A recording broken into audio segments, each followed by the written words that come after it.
guys, welcome back to my channel where we spill tea left, right, and everywhere in between. Today's video is a mini tea of everything that's been happening on the internet recently. We have a short review of the Steamies, which is the H3's award show, Ethan Klein throwing some shade towards Trisha, Keemstar acting like a man-child and attacking Ethan Klein and AB's wife, Trisha's suspicious honeymoon, and more. But before we get into all of the tea, let me plug the Hot Tea Twitter account where you can keep up with any updates as well as send us stories that you want us to cover. Also, make sure to subscribe and turn on your notifications so you know when I post. And if you enjoyed this video, give it a thumbs up and comment down anything you want in the comments down below. Alright, let's get into the tea. So the first cup of tea for the day is H3's second Steamies show. If you remember last year's one, it was a Frenemies segment co-hosted by Trisha, but obviously, as we know, there is no Frenemies anymore, just enemies. Well, guys, last year, as you know, I had a co-host for the Steamies, Trisha Paytas, who, by the way, is excluded but from all categories. People were a bit confused if Ethan was going to host the show by himself, but he found someone to help him out. This year, the co-host was none other than Def Noodles or Denis, and honestly, he fit in perfectly. Since he's a drama/tea channel as well, he knew pretty much all of the drama in the categories. We do have a guest, though. Denis, Def Noodles! Well, thank you for having me. This is crazy. Also, it looks like Ethan and Denis are bonding over their mutual nemesis, Keemstar, which we're going to talk about later. Can you imagine being in your 40s and dating somebody who still has braces on? I really can't. That's a lot. Especially when you have a young daughter who's probably closer in age to the girlfriend than to him. But Ethan definitely threw some shade at Trisha because in the thumbnail for the video, he used Trisha's silhouette. I'm sure Trisha loved that. Ethan also addressed that Trisha is excluded from the categories due to unknown reasons. Technically, that's not true because she was included in the spiciest drama of 2021 for the Frenemies breakup. Although if her dramas were included, I'm sure she would have won a lot of awards. If you are interested in seeing Trisha's major dramas this year, check this video out of 2021 YouTube drama. Rewind, shameless plug, spoiler alert, Trisha is in the top 3. Anyway, Denis also said that he's afraid that he can't bring the same energy as Trisha, but Ethan told him that no one can really compete with Trisha on that. He said it in a very shady way, just saying. Hey, listen, you just be yourself, okay? Nobody can replace that kind of energy. The categories were insane, by the way. Some of them were spiciest drama, worst apology, worst influencer scam, best YouTube drama/news coverage, worst midlife crisis, most dramatic creator. If you haven't watched the show yet, I definitely recommend it. And now back to the topic of Ethan throwing shade at Trisha. When they were showing the nominees for the spiciest drama of 2021 category, the clip they showed was of the infamous last Frenemies episode, but Trisha wasn't even shown in the footage. It was just Ethan sitting with the pizza looking sad. I'm sure Ethan was trying to say as little as possible to Trisha because he didn't want to piss Hila off, but regardless, the Frenemies breakup won the spiciest drama category. It would have been weird if it didn't, so Trisha, cheers to you winning an award about drama, even though you never engage in any drama. Moving on, let's talk about one of the categories which I'm quite sad I wasn't nominated for, and that is the best YouTube drama/news coverage. If Donna Klein was picking the nominees, I'm sure I would have made it, but like, oh well. I'm not salty. The award went to Def Noodles, which I think he absolutely deserves, as he has made tea/news videos almost every day for a while now. When he accepted the award, he had a little bit of a Mean Girls moment, Katie sharing the crown with everyone, where he said the award goes to all tea/drama/commentary creators. So guys, basically I won. Side note, the awards were in the shape of teacups and looked amazing. And speaking of Keemstar, he's been acting like a man-child yet again. I don't know if it's because he is pissed for winning the biggest midlife crisis award or what at the H3 Steamies, but he got big mad at Def Noodles as well as bringing up old comments that he made, basically bullying Ethan Klein and AB's wife Lena. The shoe-in's got to be Keemstar, and not just because he's a frequent topic between the two of us, but as far as midlife crisis, you got a 40-year-old man dating 18-year-old teenagers fresh out of high school, and then he's too embarrassed. He calls them his assistant. Yep. I mean, my goodness. Worst midlife crisis 2021. 49%. The winner is Keemstar. Of course. Deserved. Well deserved. So what happened is he posted these clips to Twitter where he was talking about how Ethan Klein's fans are slandering him for saying that Keem was calling Hila a horse. In the year of 2020, I started tweeting pictures of horses at Ethan Klein. because I heard he likes horses. I never said a single text word in these tweets. He said, Keemstar is tweeting me horses because my wife looks like a horse. I didn't say that. Ethan Klein compared his own wife to a horse. If you are not familiar with that situation, Keemstar was having his beef with Ethan and then started posting pictures of horses at Ethan, implying that Hila, his wife, looks like a horse, which is absolutely disgusting. So in these clips that he posted, he was talking about that situation, making himself look like the victim and completely deflected from it. H3 fan at the time, Starkiller, who kissed Ethan's butt so much he ended up getting a job for him. And he was defending him left and right, defending all the lies and all the BS, right? And I started tweeting him pictures of the Wizard of Oz. So Starkiller came up with a theory. No words, no text, just pictures of the Wizard of Oz. He says that I am calling Starkiller's wife the Wicked Witch of the West. Hila Klein then also goes on with this theory and says Keemstar is calling Starkiller's wife the Wicked Witch of the West. Keemstar wanted proof that he had made disparaging remarks regarding their appearance, and when confronted with evidence, Keemstar dodged the question, stating that none of the evidence showed him saying it. It doesn't take much to notice why he was tweeting those pictures directly at Ethan and AB when faced with a now deleted video showing indisputable evidence that he did make such a characterization of Hila. Keemstar deflected again by claiming that he never said it. Falsely accuse me of bullying someone's wife, right? I demand for you to show me proof, and then you show me a screenshot of Hila Klein falsely accusing me of bullying his wife. Show proof that I bullied his wife. That's what I asked for. Hello, everyone, and welcome to another wonderful podcast.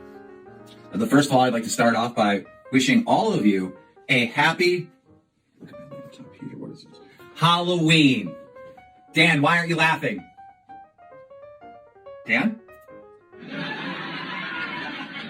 Okay, it's too much laughing, Dan. Cut it off. Should we fire him? And by the way, both Hila and Lena are absolutely beautiful. And here's a couple of tweets. Keemstar tweeted back at one person saying, "Hey moron, stop liking tweets and show proof, because you're quickly gonna find out that you're absolutely fucking wrong." One user tweeted, "Okay, so this drama is stupid as fuck, but here's your proof," attaching a video of Keemstar implying Hila looks like a horse. He replied, "Show proof I called anyone a horse," and that video literally has Keemstar dressed up like Ethan, pretending to be making a podcast, and right next to him there was a horse head figure. Here are some more tweets from AB and Ethan giving proof. Also, his timing of bringing up this drama is really weird because Hila is about to give birth soon. Her and Ethan said her due date is coming up this week, and Keemstar all of a sudden wants to bring up the beef? Like, obviously we are no strangers of their constant back and forth jabs at each other, but this just seems so desperate. I'm not sure if Ethan has come for the looks of Keem's girlfriends, other than the fact that he dates people closer to his daughter's age than his, but never goes for looks. Meanwhile, Keemstar is going after the people who don't even bother him, and then Keemstar tries to act like he's not disrespectful to women. Here's some comments of what people had to say. "This man is so upset that he isn't the one having Ethan's baby. Take off the hat. Congrats for winning the best midlife crisis of 2021, Keemstar. You swept this year's Steamies." And lastly, one user said, "Keem, just kiss him already." And finally, let's talk about Trisha Paytas. I know you guys are sick of listening about Trisha, but she keeps on posting and doing things that we can't skip talking about. So what's new with Trisha? Okay, well, if you follow her on socials, you would know that she's been on her honeymoon with Moses and the Maldives. I must say, it looks beautiful from the hotel to the beaches. They were staying in a private suite with an underwater bedroom, but anyway, Trisha has actually hyped the honeymoon way back while she was on Frenemies. She said that the cost of their hotel room was $50,000 a night. We're also going to the Maldives at a hotel that's $50,000 per night. For your honeymoon? Yeah, it's like a 7-day trip. Is that the one that's like underwater? Oh, that's sick. It's gonna be so sick!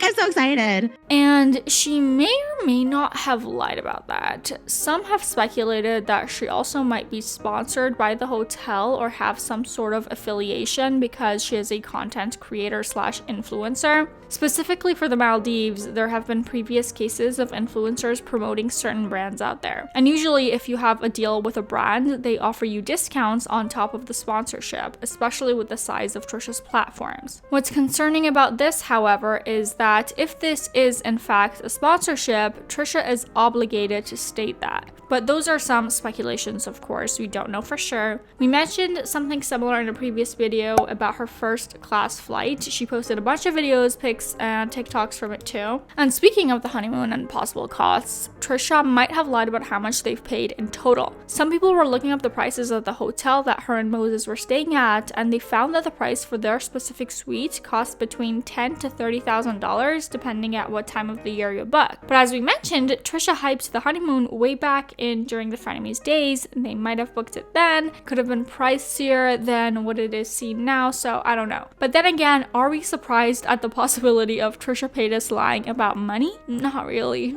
Another thing to mention is the fact that Trisha has been filming everything, and I mean everything from the honeymoon. If you go over to her main channel and vlog YouTube channel, her TikTok, her Instagram, she's been posting almost daily, which is not that different from usual. I must say Trisha shares pretty much everything that happens in her life. She's filmed previous vacations before and trips, for example, her Bora Bora trip with Jason Nash. So again, it's not surprising coming from Trisha. She's also known to film a lot of her expenses like designer hauls and new purchases and cars, and making as much content from them as possible in order for them to be eligible for a tax write-off. That at least we can be much more certain of because she's done it so much throughout the years. Making content out of her honeymoon means she's made the most of it, right? And because she's been filming and posting every day, people have been coming at her for oversharing, not really being present in the moment, and so on. People have even low-key been making fun of her honeymoon because most of the videos are of her and Moses doing a mukbang and having a really dry conversations and no passion between them apparently.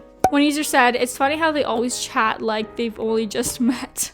Does your whole honeymoon consist of sitting in the room, eating and filming? All they do is eat, talk about food while eating, and talk about movies and random scenarios involving them and the movies that would never happen. In one of those mukbangs, there was a particular moment that Trisha mentioned the movie Split, which is about a man with 24 different personalities who kidnaps and imprisons 3 teenage girls in an isolated underground facility. The identity disorder, they said they did not like that movie because they said we do not switch like that.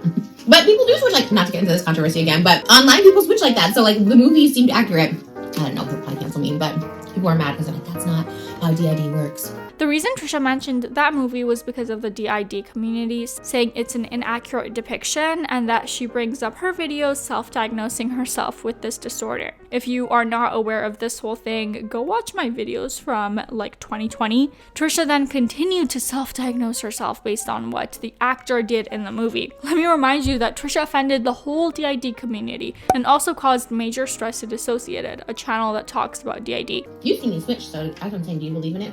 It's different. I think it's the same. Well, I think the only difference is like in your case, it doesn't have a name. You know what I mean? Like it's not the personality that shows up and like, hi.